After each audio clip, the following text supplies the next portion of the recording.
ನಮಸ್ತೆ, welcome back to Chaitra ಅಡುಗೆ channel. ಎಲ್ಲರೂ ಹೇಗಿದ್ದೀರಾ? ಇವತ್ತು ತುಂಬಾ ಸಿಂಪಲ್ ಆಗಿರೋಂಥ ಎಗ್ ತವಾನ ಮಾಡ್ತಾಯಿದ್ದೀನಿ. ಬ್ಯಾಚುಲರ್ಸ್ ಕೂಡ ಅಷ್ಟೇ ಈಸಿಯಾಗಿ ಮಾಡ್ಕೊಂಬಿಡ್ಬೋದು. ಇದನ್ನು ಜಾಸ್ತಿ ಇಂಗ್ರೀಡಿಯೆಂಟ್ಸ್ ಎಲ್ಲ ಬೇಕಾಗಿಲ್ಲ. ನೋಡಿ, ಇಲ್ಲಿ ನಾನು ಒಂದು 5 ಮೊಟ್ಟೆನ ಬೇಯಿಸಿ ಸಿಪ್ಪೆ ತೆಗೆದು ಈ ಥರ ಕಟ್ ಮಾಡಿ ಇಟ್ಕೊತಾ ಇದ್ದೀನಿ.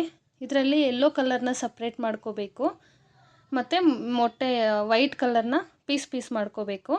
ನೋಡಿ, ಇವಾಗ ಯೆಲ್ಲೋ ಕಲರ್ನ ಸಪ್ರೇಟಾಗಿ ಮಾಡ್ಕೊತೀನಿ. ಬ್ಯಾಚುಲರ್ಸ್ ಆಗಲಿ ಫ್ಯಾಮಿಲಿಯರಾಗಲಿ ಯಾರೇ ತುಂಬ ಟೇಸ್ಟಿಯಾಗಿ ಸಿಂಪಲ್ಲಾಗಿ ಮಾಡ್ಕೊಂಡು ತಿನ್ನಬೇಕು ಅಂತ ಅನ್ನಿಸ್ದಾಗ ಈ ಥರ ಒಂದು ಸತಿ ಟ್ರೈ ಮಾಡಿ. ನಿಜವಾಗ್ಲೂ ಟೇಸ್ಟ್ ಮಾತ್ರ ಅಲ್ಟಿಮೇಟಾಗಿರುತ್ತೆ. ನೋಡಿ, ಈ ಥರ ಪೀಸಾಗಿ ಕಟ್ ಮಾಡಿ ಇಟ್ಕೊತೀನಿ. ನಾವು ಯಾವಾಗಲೂ ಒಂದೇ ಥರ ತಿಂತಿದ್ರೆ, ಒಂದೇ ಥರ ಮಾಡಿಕೊಡ್ತಿದ್ರೆ ಅವ್ರಿಗೂ ತಿಂದು ಬೇಜಾರಾಗುತ್ತೆ. ಈ ಥರ ಸ್ವಲ್ಪ ವೆರೈಟಿಯಾಗಿ ಮಾಡಿಕೊಡ್ತಿದ್ರೆ ಮನೇಲಿ ಕೂಡ ಇಷ್ಟಪಟ್ಟು ತಿಂತಾರೆ ಮಕ್ಕಳು, ನಮಗೂ ಕೂಡ ಇಷ್ಟ ಆಗುತ್ತೆ. ನೋಡಿ, ಇವಾಗ ಯೆಲ್ಲೋ ಕಲರ್ ಮತ್ತು ವೈಟನ್ನ ಸಪ್ರೇಟ್ ಮಾಡ್ಕೊಂಡಿದ್ದೀನಿ. ಇವಾಗ ಒಂದು ತವ ಇಟ್ಕೊಂಡು ಅದಕ್ಕೆ ಒಂದು 3 ಟೇಬಲ್ ಸ್ಪೂನ್ ಆಗೋಷ್ಟು ಆಯಿಲು, ಒಂದು ಅರ್ಧ ಟೇಬಲ್ ಸ್ಪೂನ್ ಆಗೋಷ್ಟು ಸಾಸಿವೆನ ಹಾಕ್ಕೊಂಡಿದ್ದೀನಿ. ಇವಾಗ ಸಾಸಿವೆ ಸಿಡಿದ್ಮೇಲೆ ಇದಕ್ಕೆ ಸ್ವಲ್ಪ ಸೋಂಪನ್ನ ಸೇರಿಸ್ಕೊತಾ ಇದ್ದೀನಿ. ಇವಾಗ ಇದಕ್ಕೆ ಒಂದು ಗೆಡ್ಡೆ ಬೆಳ್ಳುಳ್ಳಿನ ಸಿಪ್ಪೆ ತೆಗೆದು ಈ ಥರ ಚಾಪ್ ಮಾಡಿ ಸೇರಿಸ್ಕೊತಾ ಇದ್ದೀನಿ. ಟೇಸ್ಟು ಎಕ್ಸ್ಟ್ರಾ ಫ್ಲೇವರ್ ಇರುತ್ತೆ.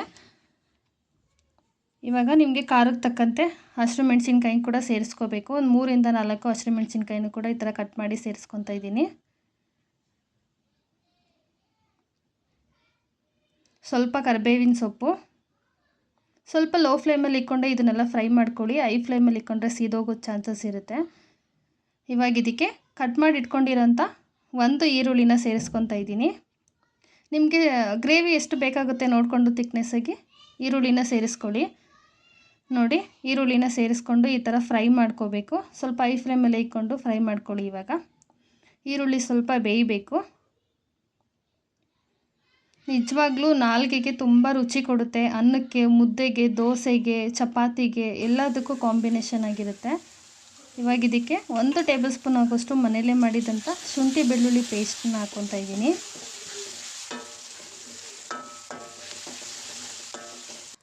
ಇವಾಗ ಇದಕ್ಕೆ ಒಂದು 1/4 ಟೀ ಸ್ಪೂನ್ ಆಗೋಷ್ಟು ಅರಿಶಿನ ಸೇರಿಸ್ಕೊತಾ ಇದ್ದೀನಿ. ಇವಾಗ 1 ಟೇಬಲ್ ಸ್ಪೂನು 1.5 ಟೇಬಲ್ ಸ್ಪೂನ್ ಆಗೋಷ್ಟು ಅಚ್ಚ ಖಾರದ ಪುಡಿನ ಸೇರಿಸ್ಕೊತಾ ಇದ್ದೀನಿ. ನೀವು ಖಾರ ನೋಡಿ ಹಾಕ್ಕೊಳ್ಳಿ. 1 ಟೇಬಲ್ ಸ್ಪೂನ್ ಆಗೋಷ್ಟು ಗರಂ ಮಸಾಲ, 1 ಟೇಬಲ್ ಸ್ಪೂನ್ ಆಗೋಷ್ಟು ಧನಿಯಾ ಪೌಡರು. ನಿಮಗೆ ಬೇಕಿದ್ದರೆ ಇದನ್ನು ಫ್ರೈ ಮಾಡ್ಕೊಳ್ಳಿ. ಇದಕ್ಕೆ ಬೇಕಿದ್ದರೆ ನೀವು ಚಿಕನ್ ಮಸಾಲ, ಎಗ್ ಮಸಾಲನೂ ಕೂಡ ಸೇರಿಸ್ಕೋಬೋದು. ಈ ಥರ ಫ್ರೈ ಮಾಡ್ಕೊಳ್ಳಿ. ಈರುಳ್ಳಿ ಕೂಡ ಚೆನ್ನಾಗಿ ಫ್ರೈ ಆಗುತ್ತೆ. ಇವಾಗ ನಾನು ಇದಕ್ಕೆ ಸ್ವಲ್ಪ ಚಿಕನ್ ಮಸಾಲನ ಸೇರಿಸ್ಕೊಂಡು ಫ್ರೈ ಮಾಡ್ಕೊತಾ ಇದ್ದೀನಿ. ಲೋ ಫ್ಲೇಮಲ್ಲಿ ಇಟ್ಕೊಳ್ಳಿ. ನಾವು ಸ್ಪೈಸಸ್ ಹಾಕಿರೋದ್ರಿಂದ ತಳ ಹಿಡಿಯೋ ಚಾನ್ಸಸ್ ಇರುತ್ತೆ. ಇವಾಗ ನಿಮಗೆ ಗ್ರೇವಿ ಎಷ್ಟು ಬೇಕಾಗುತ್ತೆ ನೋಡಿಕೊಂಡು ಅಷ್ಟಕ್ಕೆ ನೀರನ್ನ ಆ್ಯಡ್ ಮಾಡ್ಕೊಳ್ಳಿ. ನೋಡಿ, ಕುದಿಯೋಕ್ಕೆ ಬಿಟ್ಟಿದೆ. ಇವಾಗ ಕುದ್ದು ಆಯಿಲ್ನ ಸಪ್ರೇಟ್ ಆಗಿದೆ. ಈ ಥರ ಕುದಿ ಬಂದಿದೆ. ಇವಾಗ ನೀವು ನೋಡಿಕೊಂಡು ನೀರನ್ನ ಸೇರಿಸ್ಕೊಳ್ಳಿ. ಇವಾಗ ಇದಕ್ಕೆ ನಾನು ಕಟ್ ಮಾಡಿ ಇಟ್ಕೊಂಡಿರೋಂಥ ವೈಟ್ ಕಲರ್ನ ಮಾತ್ರ ಹಾಕ್ಕೊತೀನಿ. ಯೆಲ್ಲೋ ಕಲರ್ನ ಇವಾಗಲೇ ಆ್ಯಡ್ ಮಾಡ್ಕೋಬೇಡಿ. ವೈಟ್ ಕಲರ್ನ ಹಾಕ್ಕೊಳ್ಳಿ. ಹಾಗೆ ರುಚಿಗೆ ತಕ್ಕಷ್ಟು ಉಪ್ಪನ್ನು ಕೂಡ ಆ್ಯಡ್ ಮಾಡ್ಕೊಳ್ಳಿ. ಇವಾಗ ವೈಟನ್ನು ಹಾಕ್ಕೊಂಡು ಸ್ವಲ್ಪ ಫ್ರೈ ಮಾಡ್ಕೊತೀನಿ. ಸ್ವಲ್ಪ ಹೈ ಫ್ಲೇಮಲ್ಲಿ ಇಟ್ಕೊಂಡೆ ಫ್ರೈ ಮಾಡ್ಕೊಳ್ಳಿ. ಎಷ್ಟೊಂದು 10 ಮಿನಿಟ್ಸಲ್ಲೆಲ್ಲ ಆಗೋಗ್ಬಿಡುತ್ತೆ ಇದು.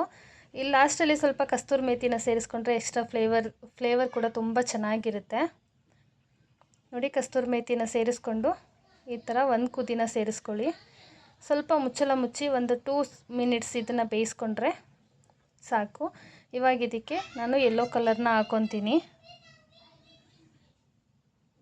ಆಲ್ಮೋಸ್ಟ್ ಎಣ್ಣೆ ಎಲ್ಲ ಬಿಟ್ಟು ಎಷ್ಟು ಚೆನ್ನಾಗಾಗಿದೆ ಗ್ರೇವಿ ನೋಡಿ. ಇವಾಗ ಯೆಲ್ಲೋ ಕಲರ್ನ ಹಾಕ್ಕೊಂಡು ಜಾಸ್ತಿ ಕೈಯಾಡಿಸ್ಬೇಡಿ. ಸ್ವಲ್ಪ ಹಾಗೆ ಮಿಕ್ಸ್ ಮಾಡ್ಕೊಳ್ಳಿ. ಲಾಸ್ಟಲ್ಲಿ ಸ್ವಲ್ಪ ಕೊತ್ತಂಬರಿ ಸೊಪ್ಪನ್ನ ಹಾಕ್ಕೊಂಬಿಟ್ರೆ ತುಂಬ ಟೇಸ್ಟಿಯಾಗಿರೋವಂಥ ಸಿಂಪಲ್ಲಾಗಿ ಮಾಡುವಂಥ ಎಗ್ ತವ ರೆಡಿಯಾಗಿರುತ್ತೆ. ನೋಡಿ, ಯೆಲ್ಲೋ ಕಲರ್ನ ಹಾಕ್ಕೊಂಡು ಈ ಥರ ನಿಧಾನಕ್ಕೆ ಮಿಕ್ಸ್ ಮಾಡ್ಕೋಬೇಕು. ಅದು ಜಾಸ್ತಿ ಮಿಕ್ಸ್ ಮಾಡಿಬಿಟ್ರೆ ಅದು ಯೆಲ್ಲೋ ಕಲರೆಲ್ಲ ಒಡೆದೋಗುತ್ತೆ, ಚೆನ್ನಾಗಿರಲ್ಲ. ಈ ಥರ ಸಿಂಪಲ್ಲಾಗಿ ಒಂದು ಮಿಕ್ಸ್ ಮಾಡ್ಕೊಳ್ಳಿ. ಇವಾಗ ನಾನು ಇದನ್ನು ರೈಸ್ ಜೊತೆ ಸರ್ವ್ ಮಾಡ್ತಾಯಿದ್ದೀನಿ. ನಿಜವಾಗ್ಲೂ ಟೇಸ್ಟ್ ಮಾತ್ರ ತುಂಬಾ ಚೆನ್ನಾಗಿತ್ತು. ನೆಕ್ಸ್ಟ್ ಟೈಮ್ ಈ ಥರ ಮಾಡ್ಕೊಂಡು ತಿನ್ನೋಣ ಅಂತ ಅಷ್ಟು ಚೆನ್ನಾಗಿತ್ತು ಟೇಸ್ಟು ಅನ್ನಕ್ಕೆ. ಬಿಸಿ ಬಿಸಿ ರೈಸ್ ಜೊತೆ ಎಗ್ ತವಾ ಸೂಪರ್ ಟೇಸ್ಟಿಯಾಗಿತ್ತು. ಯಾರಿಗೆಲ್ಲ ಇಷ್ಟ ಆಯಿತು ಲೈಕ್ ಮಾಡಿ, ಶೇರ್ ಮಾಡಿ, ಕಮೆಂಟ್ ಮಾಡಿ. Thank you so much.